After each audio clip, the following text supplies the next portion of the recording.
Welcome. Today we're reviewing Blackouts, a novel by Justin Torres.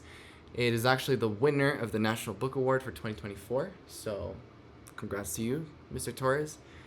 And it is a book that is very difficult to summarize. I wish I could give you a very quick and easy synopsis, but I don't think anything I say will quite grasp the scope of this book. It's very creative. It's a very good read. It's great literature. If I have to give you like a small summary of the plot or like a general idea of what you're getting into, it's a story about two gay men in a place called the Palace, and it revolves around their conversations, mostly about the experiences, trauma, and everything that goes along with being queer. Both of them are in the protagonist, who is never named. It is rumored to be Justin Torres. I mean, it kind of feels like it's a bit of an autobiographical work. Is around his 30s, I'd say. And the other main character, Juan, is very old. I don't think they say exactly how old he is, but he is very near death, at least physically. And so they both have lived through the queer experience, but also Juan has lived in a different time period, so they have also experienced it in very different ways. But that's not the main appeal.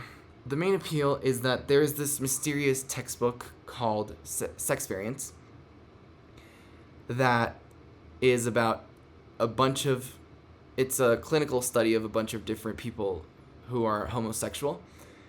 And this was written back in the age where homosexuality was considered a disease by some people. They mention that in the DSM, which is the book used to diagnose mental disorders.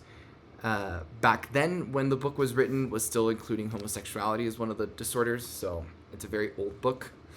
But the interesting thing about this book is that it's completely blacked out. So if you see this is actually an excerpt from the book itself. This is a part of Sex Variants. It's actually whited out, so let me get a better example for you. So you have a lot of these little excerpts of the textbook that have been erased. And these erasures actually begin to create little poems, short stories, and it seems that through erasing the textbook and all the fluff, all the medical fluff about them, you get to glean what the people in the book, in the studies, the test subjects, I don't know if you want the subjects of the study, what they experienced, something closer to that after you erase everything else that's been put in. Sorry, that was a bit repetitive. But part of the thing about the textbook is that there's no confirmation as to who wrote it or why. You get some clues throughout the book, but it's quite a mystery on its own, and it's very fun to read. I'm very happy to share this book with you, mostly because I myself do not identify as queer, but it does, even for me, who I'm clearly not the intended audience for this book, I still feel like I got quite a bit out of reading it. And it has some great passages.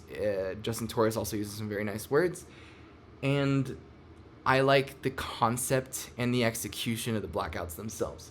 So in today's video, I wanted to share with you, as usual, or at least as in my only other video, I want to share with you 3 words that I really liked. I want to share with you 3 passages that I really liked, and I also want to share with you 3 of these blackouts so you get a taste of what you're getting into. And then at the end, I'll also put in a mystery quote that you can find for yourself when you read this book. Anywho, let's get into it. The first word I'd like to share with you is senescence, which means the gradual deterioration of functional characteristics in living organisms. It can be found on page 11 in the following passage. My senescence, Juan called it, an affront to youth and beauty. And though I knew he teased, I did feel repulsed, not by Juan himself, but by elderliness as abstraction. I found it impossible to imagine my own adolescent body succumbing to old age, deteriorating. Back then, I looked at Juan and thought, no way that body is my future. The second word I'd like to share with you is broach, which means to raise, especially of a sensitive or difficult subject, for discussion. It can be found on page 56 in the following passage. He smelled rank, vinegary. For several days, I'd been thinking about how to broach the topic of a bath. The third and final word I'd like to share with you is allay, which means to subdue or reduce in intensity or severity, to alleviate. It can be found in page 153 in the following passage. They ask again and again what else he might need, how else they might allay his fears, but the boy doesn't quite know how to put words to the feeling of defamiliarization, nor his discomfort, which is existential. Now the first passage I'd like to highlight is found on page 53, and it is the following. Darling, the only thing anyone should be embarrassed about is taking themselves too seriously. Anyway, isn't that what mystery is? Your blackouts, these erasures, frustration as art? I think I like this passage for a couple of reasons. Well, for one, this is towards the beginning of the book. As you can see, it's on page 53. And it does a pretty good job of characterizing Juan as this carefree spirit. I mean, you can see it from the very get-go that he is very lighthearted, very comedic in the way he interacts with people, the protagonist. And so this is a pretty good encapsulation of that part of his personality. And I think it also sets the tone for the reader, or it sets expectations is a better way to put it, for the reader. In that Justin Torres doesn't really tell you much. He doesn't put all the information in front of you, or if he does, it's just there. There's no explanations. Sometimes stories are just told. Sometimes some points get expanded upon, but oftentimes there's a lot of mystery in the book itself, in Blackouts. So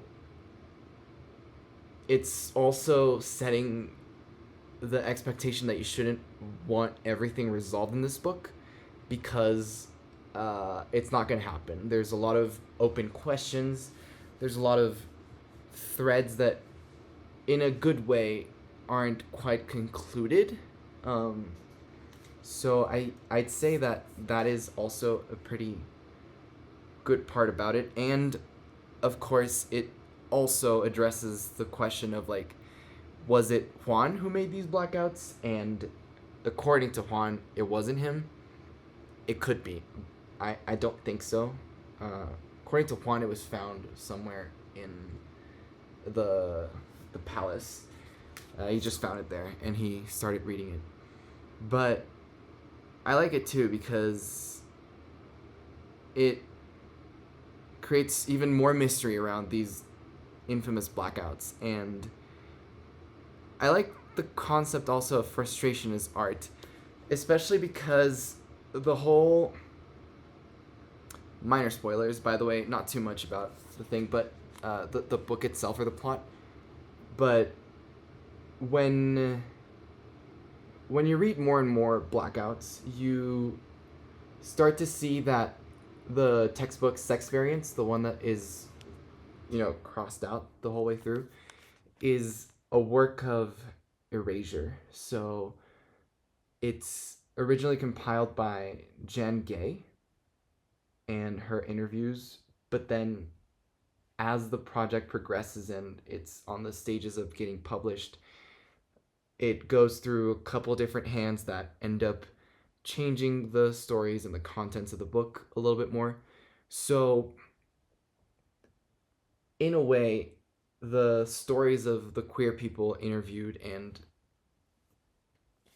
the subjects of of sex variance had their stories erased. And at least my interpretation is that by erasing other parts of the textbook itself, you get to bring out the actual stories that these people were trying to tell and the actual lives, the sentiments of the queer experience. But that is just my reading of it, and honestly, I'm not queer, so I don't think I can fully grasp Blackouts, but at least in the sense that it isn't, or at least I don't think it's a book written for me. It's a book written by queer people for queer people. So I feel like a lot of the points will naturally go over my head, but at least that's my interpretation. If you agree or disagree, please do let me know, especially if you're queer. Okay, moving on.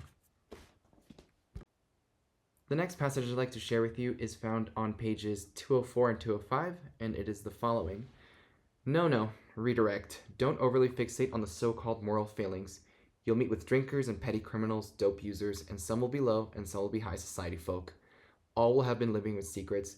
All will have cracked in one way or another. But don't forget that they've survived as well, and that they've had to be creative to do so. Don't forget to ask about that. Besides, every variant comes in with an agenda.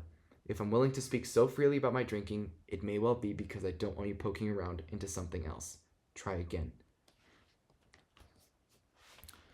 For context, this passage is part of Juan's retelling of how Jan Gay being the main author of the Sex Variants, or at least the original version of Sex Variants textbook, and how she is training Thomas Painter, who is both a researcher and a participant in the study. And Jan is trying to, with these interviews, get a lot, or paint a broadly, from what I understood, she's trying to paint a picture of the queer experience and what it means to be gay, and what how people experience homosexuality or queerness more broadly. And I like this passage specifically because it shows the brilliance of Jan when trying to really dig deep into what these people have to offer in terms of their stories and what they've been through as queer people. And I don't know, it just shows so much insight on how people will naturally try to redirect away from any stories that might feel uncomfortable to tell. And being queer in the 20th century and before and now, honestly, is or can be a very traumatic experience. It can be something very uncomfortable to talk about, to even come to terms with.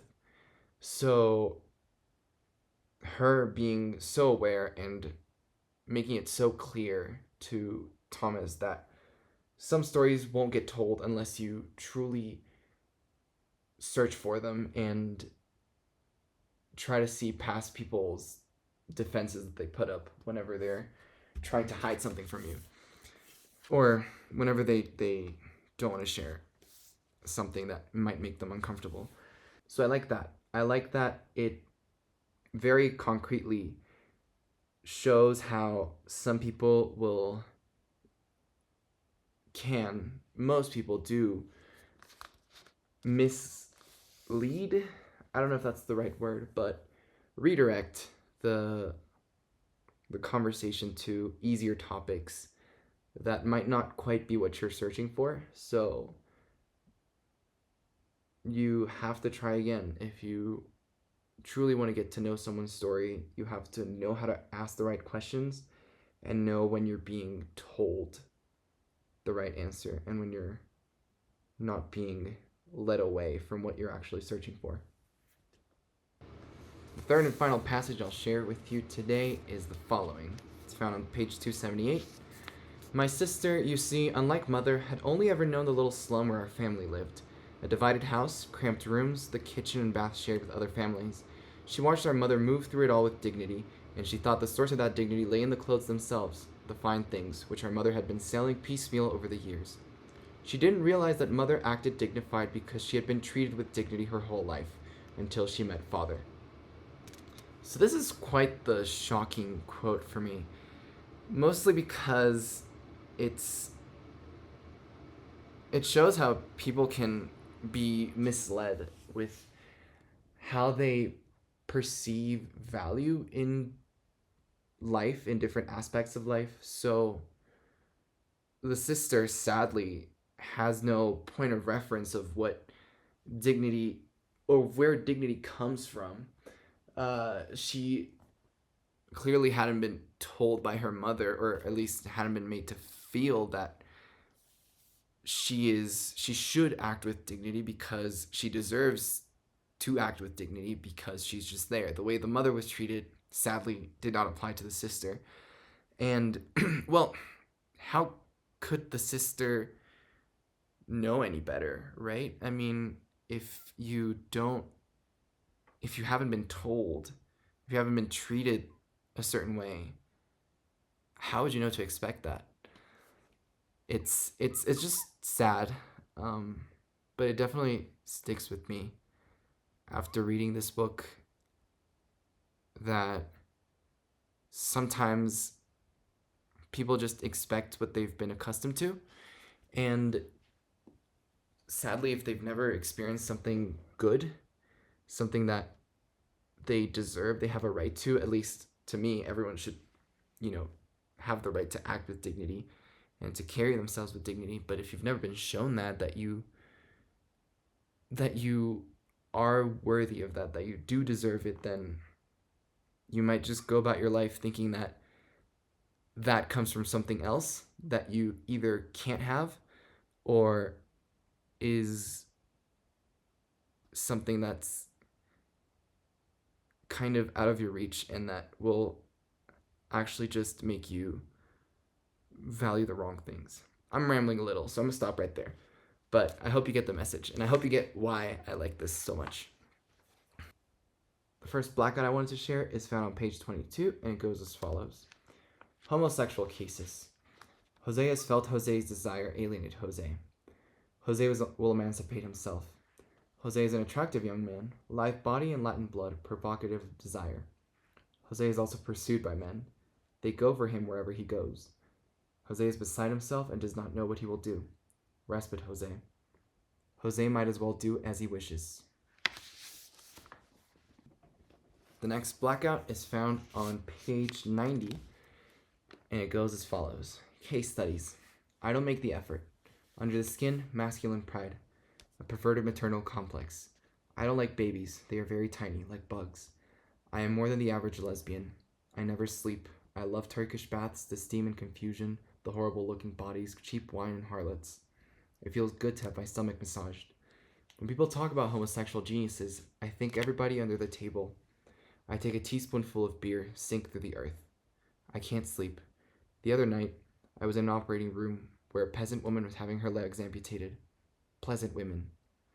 Might solve my economic problems. I have fear of sleep and a fear of after. The third and final blackout I'd like to share with you is on page 196, and it goes as follows. Unharmed and deceptive homosexual. No sharp edge, no tear. Typical of mutual vaginal play.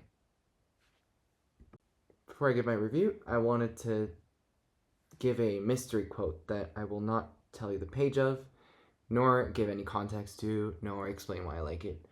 And it goes as follows. The hemp of the bedside lampshade warmed the light so that his brown eyes burned a rapturous color, liquor-like. I couldn't get over how they shone, the incongruence, the rest of his face, a death mask. So, to answer the million-dollar question and to give my review, should you read Blackouts by Justin Torres? And to remind you, I have a rating, which is just out of 3, which is 1, read it once, 1, don't read it, 2, read it once, and 3, read it more than once. And honestly, for this book, I am quite on the fence about any of those. Particularly because I think this book is not for everyone. I think this book is not for me in a very literal sense. I'm not queer, so I don't think I can fully grasp this book. in its entirety and get all the messages within. I don't think I relate to a lot of the stories that are told in the book. I like them. I think it's good, but you know, I can also see why a lot of people would not connect or find this book interesting at all. I'd say this is a book that's really up to you. So if you want to read it, not read it, or read it more than once, it's entirely up to you. But I personally will read it more than once. So it gets 3. It gets 3 from me. I will read it more than once. I hope to come back to it in a couple years, I'd say. I'm going to give this one a while to sink in before I touch it again. But I do think it's worth a reread, at least just for all the creativity that this book brings in. I really like the Blackouts. I really like Juan. I think Juan's a great character. And I think that I might be able to relate to it a little more in a couple years. Hopefully I'll have some queer experiences to go along with it, but for the moment, I'll just lay this one to rest and hope to read it sometime in the semi-near future.